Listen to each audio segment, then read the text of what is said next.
This episode was really about Dany and Yeah. how she burned Jor at the beginning. She felt real detached from everybody.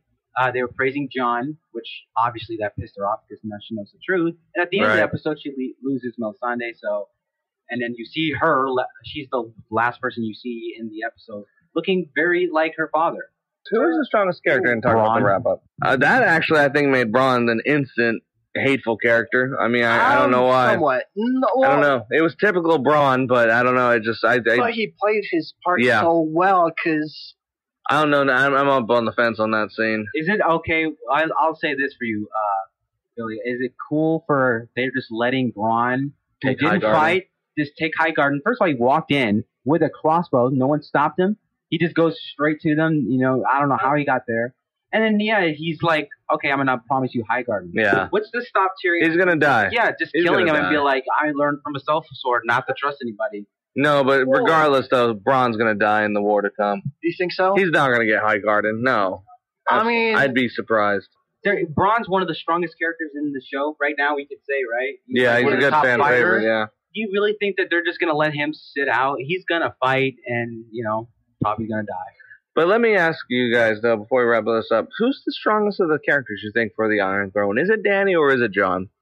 I mean, who do you think people relate to more in the book series? I mean, in the book and in the shows. I mean, this is a good, hard question. And I don't mind answering first. I actually think Jon is more relatable. I actually really do agree because he's a guy that comes from absolutely nothing. He comes from less than nothing. He comes as a bastard. Yes.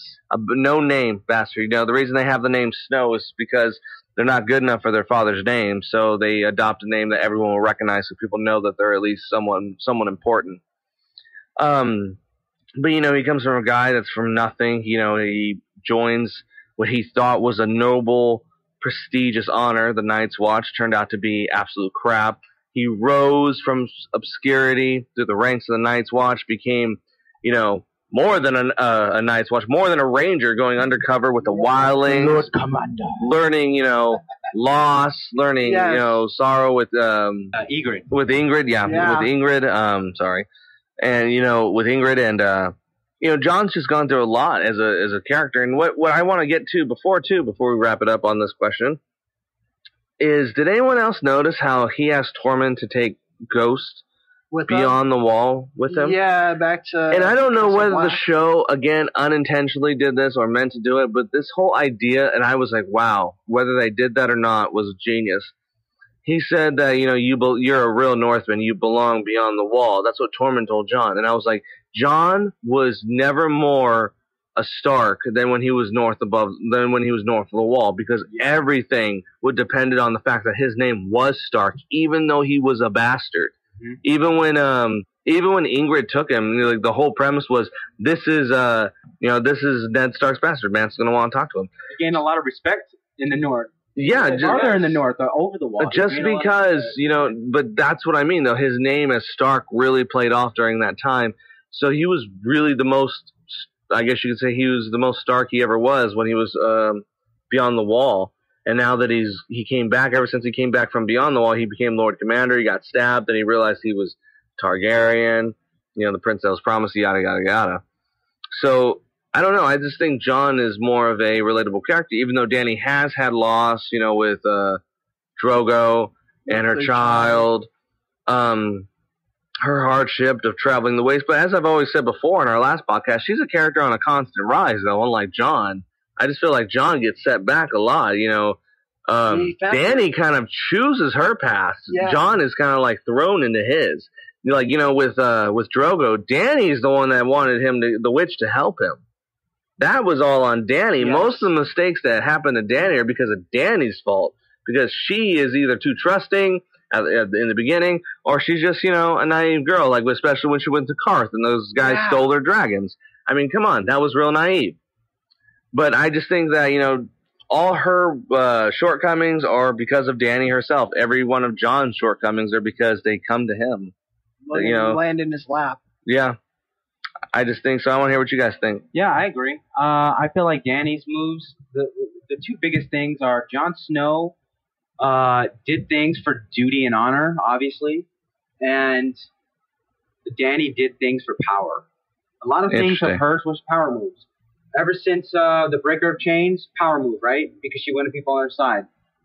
Gaining, if anybody remembers her burning all of the cows alive when she did that huge power move, right? Because that was a show of dominance. Everything Jon Snow did was he didn't really want to become Lord Commander. People voted him in. Mm-hmm. You know what I mean? Like he gave that post up. Remember when he was alive? That's a really good point. He turned down a lot of things. Yeah, he turned down a lot of things, and everyone forced it upon him to do. And he always did things that he just needed to do in the name of honor. And rather for Dany, for her being in the name of honor's sake, she did it just because she was like Rob, like you perfectly said. She did everything because it was her birthright. And it kind of, there's the contrasting styles because they're lovable characters because they came from nothing and they were defiled and they were ridiculed, but they rose in different passages. And where Dany is strong-willed, and so is Jon Snow. Jon Snow is obviously, he does a lot of stupid things. He's a naive guy. He's still a kid in some sense. And so is Dany, though. I think she doesn't want to listen. Obviously, her advisors are, you know, they're at an odds right now. They might even go at each other because one of them kind of is like, hey, I'll pull the trigger on her because she's turning into what I don't want to see again. I've seen it once before, and I don't want to see it again. And the other one is kind of like, no, she'll be all right. Yeah. I have to agree with you guys. Most likable character and just favorite is it has to be Jon because, like how I was saying, he gets thrown into situations, but he's able to survive and rise up and being able to figure things out, being able to gain trust, and being able to be such a likable person to be able to do this. I mean, and a part of it, I mean, how he gets pushed into these things is because these characters believe in him, even when he doesn't believe in himself. It makes me think of back to last season how he didn't even want to be Lord of Winterfell or even King of the North. They get forced that upon him, and he just went with it because, again, he didn't have faith in himself. With Dany, she's made all these decisions, and it's kind of led her to the being like, I want her to be the one on the throne, but nah. In a sense, they both fight for life. You know, she fought for slavery, and he fought for the living. So they both, in a sense, fight for the living. The man of the people, too. They love him. You know, at first, if you really think about his story, he is just the bastard. At first, he was just the bastard of a lord. He's a classic hero. You know, nothing really good happens. I mean, he lost the Battle of the Bastards. He lost his beloved. You know, he can't really see Dany right now. He is a true definition of a hero that has to suffer in the old sense.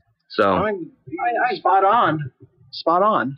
Yeah, I would say I totally agree because I feel like one of the main things that happened, one of the quotes of this past episode was Varys telling Tyrion like he'd make the best king because he doesn't want to be king. Because he doesn't want to be king, exactly. And he always wanted to be wanted to be queen. That's why she came to Westeros. This is what drives her. She even told Jon Snow, right? She was just like, "Why do you think that I'm here? You know, why do I bring the Dothraki? It's because they have faith. They have faith in her being a queen." And she separates herself. Like right now when she made Gendry Lord, right? That was a power move to kind of like subject her like, okay, so the Stormlands will back her. Yeah, and it was kind of like a power move. It wasn't like, hey, good job, I did this as a friend. Yeah. She kind of just did this like, I'm just giving it to you, now you kind of owe me, rather than Jon saying like, hey, we all won, let's drink together. She didn't drink. And then we had Arya make that stupid decision for not being a lady. I don't understand why you can't be Lady of Storm's End and still be an assassin and a fighter. I think Arya's just dumb anyways. Do you like how Jon Snow told him the secret and she's like, oh God, that's such terrible writing. Stick together. Such terrible writing. The next scene, he's like, please, just don't say anything. You know when you hear that, the character's going to say something. Come on now. Especially when Sansa's like, yeah, well, you won't tell the soul. Right? I just love how like Arya's like, okay, we need to stick together, and then she just leaves with the Hound. I'm like, Arya's never been a lady. She's never wanted that kind of power. I just said, like I said, though, you could be a lady and still like be a fighter. You know what I mean? You can still be a ruler. But that's not in her. But no, but I think that's poor writing again. Yeah, I poor agree. writing. I think it is. They're trying to go back and do references to how she's like, yeah, the first season, I'm not a lady. Yeah. But the whole thing that she left the Faceless Men was because she was a Stark. She said, I was Lady Stark of Winterfell, I'm going home. That's a legit quote.